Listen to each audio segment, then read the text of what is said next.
And next up at UFC 328, we've got King Green taking on Jeremy Stephens. And if you're enjoying the content, hit that like and subscribe button. This one should be an absolute banger, depending on what Bobby Green shows up. Obviously, we'll talk about Jeremy Stephens in a moment, but King Green's been on a resurgency here, 2-fight win streak. And if you go back and look at that fight against Gibson, he was willing to mix in takedowns. And we see that from Bobby Green or King Green at times, a willingness to mix in the grappling. Other times he stands and bangs on the feet, he carries his hands very low, and he'll kind of have that shit talk mentality where, Roy Jones Jr. style, hands low, and relying a lot on speed, countering, and head movement in order to stay defensively sound.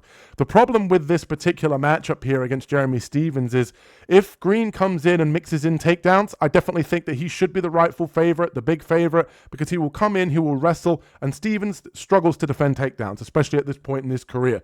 Stephens is a guy that stands very square in his stance. He wants to stand and trade with you, and his mentality towards fighting, especially at this point in his career, is last man standing. Let's stand and trade. Let's get in the pocket. Let's see who's the last guy standing. And the problem with that in mixed martial arts is guys will level change on you. They'll mix in kicks, and they'll really change up the game plan once he has success trading with you in the pocket. So Stephens has to worry about the takedowns from Bobby Green. I think I give the slight edge and speed to King Green. I think in terms of the power, I have to give it to Stevenson, which is why I'm a little bit concerned here that Stephens is going to be able to trade on the feet and land on Bobby Green, who has his hands down and kind of worries a little bit too much about shit talking and not staying defensively sound. I'm going to ever so slightly lean to Bobby Green here. If he comes in and he mixes in the takedowns, he could definitely have success here against Stephens, but trading in the pocket is going to get him caught here against a harder hitting Jeremy Stephens. And even if you go and look at his last two fights, fighting Mike Perry in Bare Knuckle FC is where he thrives. That's where he shines, is that back and forth trading in the pocket, not worrying about takedowns, not worrying about kicks, just getting in there and having a brawl with the hands. And even if you go back and look at his previous fight against Mason Jones in MMA, he was having success trading in the pocket until Mason Jones mixed in the takedowns and kind of threw kicks, which Stephens isn't necessarily used to having to, kind of block over at Bare Knuckle FC. So King can mix things in here. Green can do a good job of mixing in the takedowns and throwing off-time shots that he's not used to having to worry about. But I think here that King Green is going to be able to get this one done with the speed advantage, with the takedowns, and ultimately find the unanimous decision victory here. But not super confident as Jeremy Stephens does carry power. Let's see who Carlos has got in this matchup.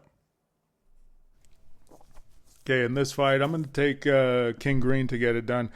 I do think that, Jeremy Stephens is pretty much, this is going to be a boxing match. I don't think he's going to be looking to use any bit of wrestling or grappling, and I don't think he's going to be throwing in too many kicks because against Mason Jones, he hasn't done that, and that's probably because, he's been doing bare knuckle boxing for a while, so you do what you train to do, and he's probably been using a lot more of the hands, and he's been happy with that, but you're not going to have to worry about it going to the ground. But the reason why I'm taking Bobby Green in this, King Green in this one, is because it's going to be a boxing match.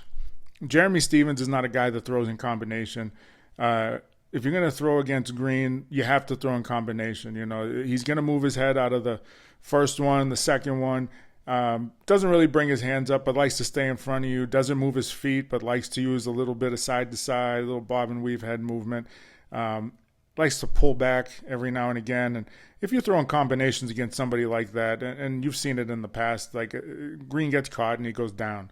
And it's not because he's getting old, or it's not because he's not skilled.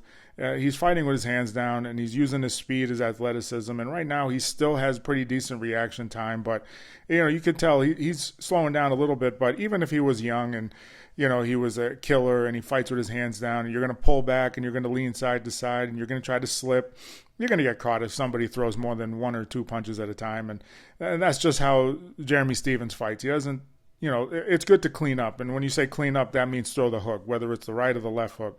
And he doesn't do that. And most MMA guys don't do that. And if they throw a one, if they throw a two, they don't throw the hook after it. They just throw a couple of straights because they're trying to go forward and they're trying to get you. Nobody likes to clean up at the end of the combination. And if you don't do that against somebody like Green, you're never going to catch him. So I'm going to take King Green to get it done based on the fact that I feel this is going to be a striking match. And I feel that, it's going to favor Green if it stays that way.